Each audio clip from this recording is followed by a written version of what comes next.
Well, you guys asked for it and I'm gonna deliver. We're doing part 2 of the best one-year deals in baseball history. For those who didn't watch part 1, pause the video and go check it out and then come right on back. We're gonna be covering contracts for players that were on their last leg in baseball. Whether they were coming off a bad year, aging deep into their career, or stuck in some sort of trouble, these players had to settle for a one-year deal and prove themselves at the major league level again. Today we're gonna look at 5 more great examples of this, and if you enjoyed today's video, leave a like on the video and subscribe to the Jolly channel. You can help me reach 100,000 subscribers. It would put a big smile on my face. Here's a picture of me with a big smile. That would be me if you hit the subscribe button. I would appreciate it. First up on our list is the man, the myth, the legend. You know him as Bartolo Colon, or large, handsome, or sizable, seductive, or tremendous hot stuff. It's big sexy. You get the idea.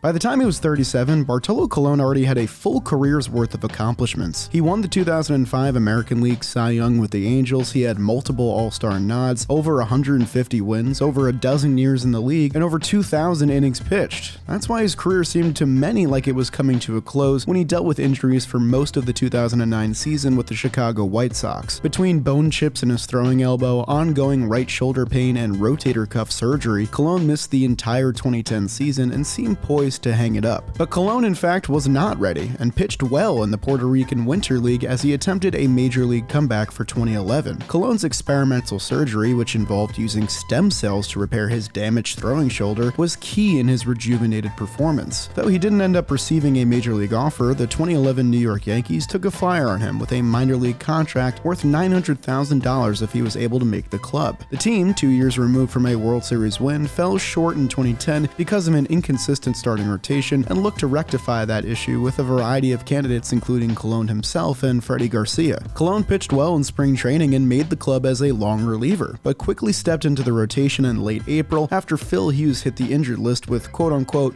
dead arm. The Yankees manager at the time, Joe Girardi, even admitted that the team didn't think Hughes was actually injured, which if you do nowadays, you can actually get in a lot of trouble.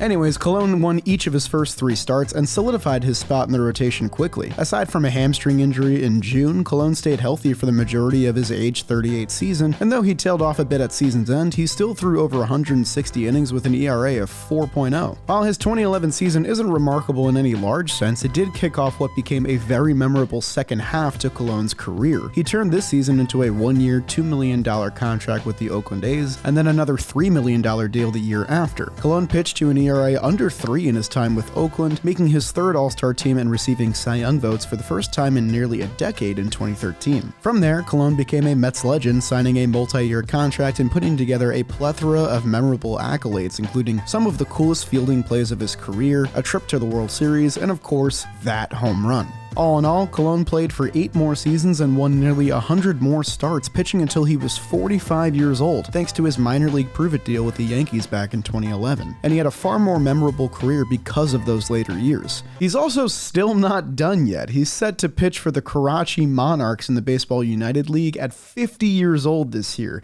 It's looking like the men's league to conquer all men's leagues. I'm so excited. Our next player is the most recent example I've covered and also didn't have nearly the career success that Colon did before his own prove-it contract. Despite being a 13th round pick in the 2010 draft, Brandon Drury was always held in high regard by prospect evaluators. He made the top 100 prospects list before cracking the big leagues in 2015, but was underwhelming in his time in the desert with the Diamondbacks. After a league average season in 2016 and then a step back the following year, Arizona traded Drury to New York. This began a cycle of hopping around teams for the next 3 seasons. After 18 games in the Bronx, Drury went down with blurred vision and migraines, citing that he couldn't properly see the ball in any of his at-bats. The Yankees then flipped him to Toronto, and Drury struggled there for the next 2 seasons as his vision problems persisted. In 2020, he had an OPS plus of exactly 0. Yeah, he went to the Jolly Blitzball Battle School of Hitting, which I've heard is one of the worst schools in the country. In 2021, he hung on to the Mets on a minor league deal where he showed flashes of productivity in a bench role in parts of 50 games. Still, come 2022 at age 29, Drury looked like he was running out of chances at the major league league level. He took another minor league contract, this time with the Cincinnati Reds. After making the team out of spring training, Drury treaded water as the everyday third baseman for the Reds through April and May. But with the team at a 17-31 record through 2 months of play, Drury's playing time wasn't in any danger. This did allow him to get his feet under him, and he exploded in June, clubbing 8 home runs with an OPS over 1,000 in 25 games. From there, the Reds capitalized on Drury's new value and traded him mid-season to the contending San Diego Padres. Drury closed the season with career-high totals in games played, home runs, RBIs, and OPS, winning the first ever National League Silver Slugger for a utility player. He also hit 400 with a home run in the NLCS matchup against the Phillies. A year removed from only receiving minor league offers, Drury signed a 2-year, $17 million contract with the Los Angeles Angels. He hasn't slowed down a bit since then. Drury once again clubbed over 25 home runs with an OPS over 800 in 125 games, and while the Angels did fall apart around him, he put together a successful season as a beacon of consistency in a rather chaotic environment. Heading into his age 31 season, his value and productivity has never been higher, but he might have not had this outcome had he not proved himself in 2022 with the Reds. For our next player, let's turn the clock back a couple decades. It's another starting pitcher here. By 2005, Kevin Milwood had established himself as a big league caliber pitcher, but not an ace by any means. He had tossed a no-hitter, been to a World Series, and even finished top 3 in Cy Young voting with a stellar 1999 season. He finally hit free agency for the first time in 2004, but was only able to field a 1-year offer from the Phillies worth $11 million. Definitely not bad, but he proceeded to have his worst season as a big leaguer. He saw career worst in his walk numbers and whip, led the league in stolen bases allowed at 41, and sported a career worst 93 ERA+. Milwood made just 3 starts in the final 2 months of the season due to a freak injury where he tripped coming off the mound in a fielding drill and injured his left shoulder. Because of this, his market in 2005 dwindled even further, causing him to sign another 1-year deal worth $4 million less than his previous contract, this time with the Cleveland Indians. After starting the season off with tame numbers through his first 6 starts, Milwood held the Angels scoreless through 8 innings while allowing just 1 base runner, and from there, pitched excellently for the rest of the season. Specifically in the second half, Milwood's season came together with a 2.25 ERA and 15 starts from July to the end of the season. He came up clutch in September as Cleveland contended for a playoff spot, sporting a 1.62 ERA in 6 starts. In a shocking performance, Milwood led all AL pitchers with his 2.86 ERA in 30 starts that season, finishing 6th in AL Cy Young voting. You may be wondering why the ERA king finished so low, and that's because Milwood's record was only 9-11 that year. Pitcher wins definitely don't matter as much now as they used to, but Milwood had the worst run support of any pitcher in the league despite his great mark. But despite all that, he was able to turn this into a 5-year, $60 million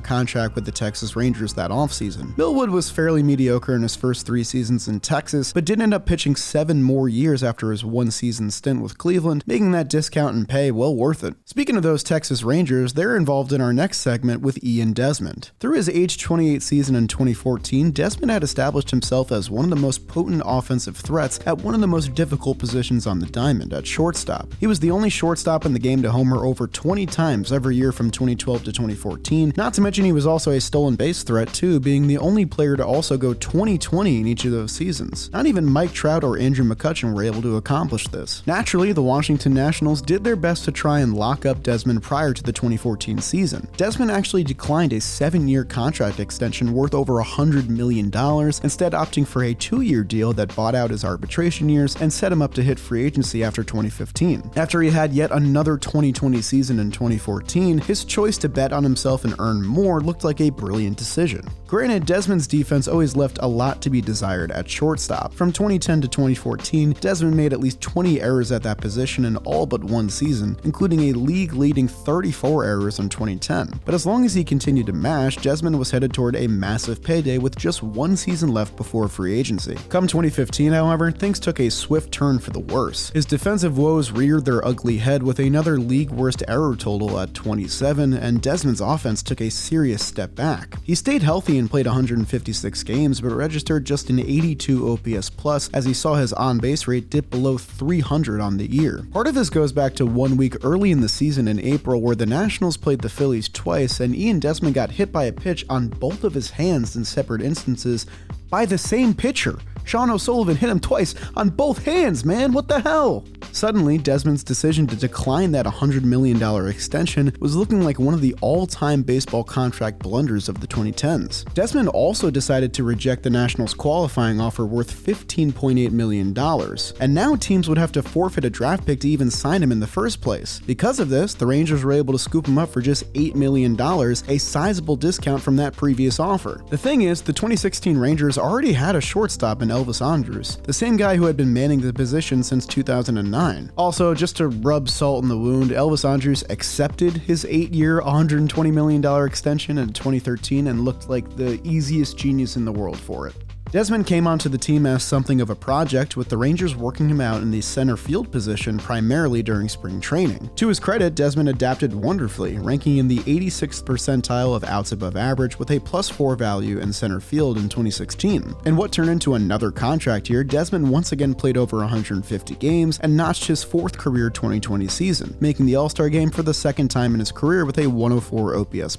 It was a complete return to form at a brand new position. Desmond was once again offered a qualifying offer that season, which he once again denied, but this time he was right to. The Colorado Rockies signed Desmond to a 5-year, $70 million contract. And as you'd all might expect, because the Rockies shelved out big money for a contract, the player regressed considerably. You can see Chris Bryant, or Jake McGee, or Wade Davis, or Mike Hampton. I think you guys get the idea. Desmond's counting stats were good enough, with him notching another 2020 season in 2018, but he was clearly a victim of the Coors effect, never posting an OPS+ above league average in the purple and black. Interestingly enough, after Desmond opted out of the 2020 season like many others, he also opted out of the 2021 season too. He simply just forfeited his salary in those seasons and quietly retired after reaching the service time threshold, essentially turning his contract into a 3-year, $45 million deal. While it's not the 9-figure contract that he turned down from the Nationals, Desmond came out the other side decently well thanks to his prove-it deal after what could have been a disastrous, life-altering decision. We've got room for one more entry, and why don't we make it another starting pitcher? Aside from one shining season in 2008 where he made the All-Star team and contended for the ERA title, Edinson Volquez's career had been something of a disappointment. Coming into the league as a top 50 prospect in the game, Volquez spent his first 3 years in Texas battling inconsistency and injury. Then after a trade to Cincinnati in that splendid 2008 season, he regressed considerably and underwent Tommy John surgery in 2009. The next year, he was suspended 50 games for PEDs. In 2012, he led all Major League starters in walks, and then in 2013, he led all NL starters in earned runs allowed. Through his first 9 years in the league, Volquez tossed 850 innings with a 4.75 ERA and 1.50 WHIP. Not exactly desirable numbers. By the time he finally hit free agency at age 30, his market was virtually non-existent. The Pittsburgh Pirates looked to add rotation help, needing to replace AJ Burnett. Now, we all know the Pirates, they're not exactly high spenders, so their answer was Edinson Volquez, inking him to a team-friendly 1-year deal worth $5 million. After a league average first half of the season, Volquez turned up a gear as Pittsburgh pushed for a second straight playoff berth. From the end of June through mid-July, Volquez completed a 4-start win streak where he tossed 30 innings with just 3 runs allowed, including a complete game win against the division-leading Cardinals. If not for Volquez, they might have not made their late-season push to the playoffs. He was unbelievable in September, pitching to a 1.08 ERA in his final 5 starts of the season. His final start, a 7-inning shutout where he got his only double-digit strikeout performance of the year, moved Pittsburgh into the top wildcard spot where they'd closed the season. The Pirates once again hosted the wildcard game where they rightfully gave Edinson Volquez the ball. He parlayed this wonderful contract year into a 2-year, $20 million deal with the Royals, fresh off a trip to the World Series. Volquez kept the good times rolling with another terrific season as he helped Kansas City get back to the Fall Classic and win it this time around. Thanks to his surprise prove-it year in Pittsburgh, Volquez pitched 5 more seasons in the Bigs, earned over $30 million more, and pitched a no-hitter with the Marlins. Not bad. And that'll do it for part 2 of the best 1-year deals in baseball history. If I missed anybody, leave a comment down below, and who knows, maybe we'll do a part 3. Maybe we'll go absolutely crazy. As always, if you guys enjoyed this video, make sure you leave a like on the video and consider subscribing to the channel. You can help me hit 100,000 subscribers. Again, this would put a big smile on my face. Let's show that face one more time. This would be me if you hit the big red button. It's free and I'd appreciate it. But that'll do it for this video, and I'll see you guys next time.